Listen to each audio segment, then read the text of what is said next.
Chris, tell us about the drive down. I understand there's new headwear, truck buds. Yeah. There it is. Truck buds. There it is. They all got a truck bud hat. What's the story behind that? That you have to drive 36 hours with me and Rob, Yeah. listening to our ridiculous jokes and our yelling and moaning at you about every stupid thing that you say, and you get a truck bud hat. So Okay. Braden and Roach have a good sense of humor, and they made it the whole trip. Didn't spend too much money on the way down, probably about $25. So Wow. spent $575 here in Leesburg. So we're gonna have No access to anything without me driving them there. So clearly he's got a future as an elected official, is what you're saying. Yeah. So is it true now when you're going on a long drive like that it's the strongest bladder that controls the rest stops or the weakest one?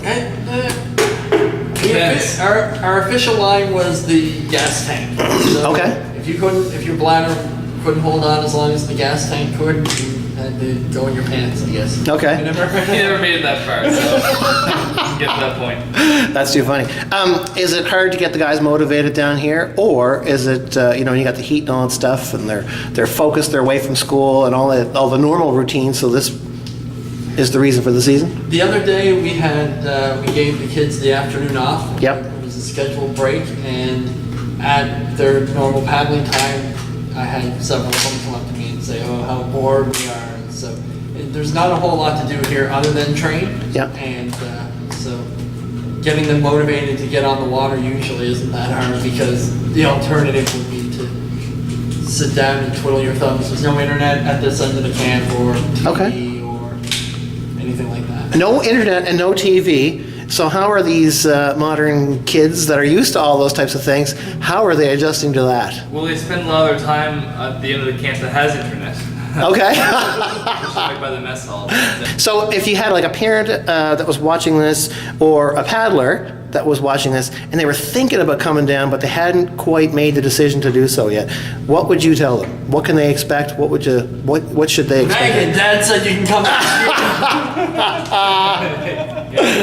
That's funny. Well, yes, no, you can. I mean, there's a reason why we came back for a second time. It's a really good camp. I've been to numerous camps as an athlete and as a coach, and this is by far the best one. Otherwise, I wouldn't have come back to this one. Excellent. The food is prepared for you right on time, and it's plenty. It's basically buffet style food. Access to both ends of this peninsula, so if it's really wavy on one side one day, you can just travel on the other for calm water. Yeah. Usually great weather. It's been pretty cold for Florida, but it's still nothing like home. Yeah. It's very warm. It's a good camp. Okay, good. And anything now that you'd like to say about your experience this year as opposed to other years? Chris?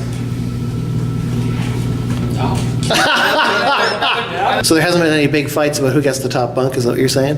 No. Okay. They all have They all have their own bunk beds. They'll have their own. That's awesome. Look at that. Look at that. All right. Well, thanks for your time, guys. And so we're going to have twice as many kids down here next year, do you think? That's the plan. Okay, cool. Well, once everyone sees how beautiful it is here, I'm sure it'll be the case. Anyways, thanks for your time.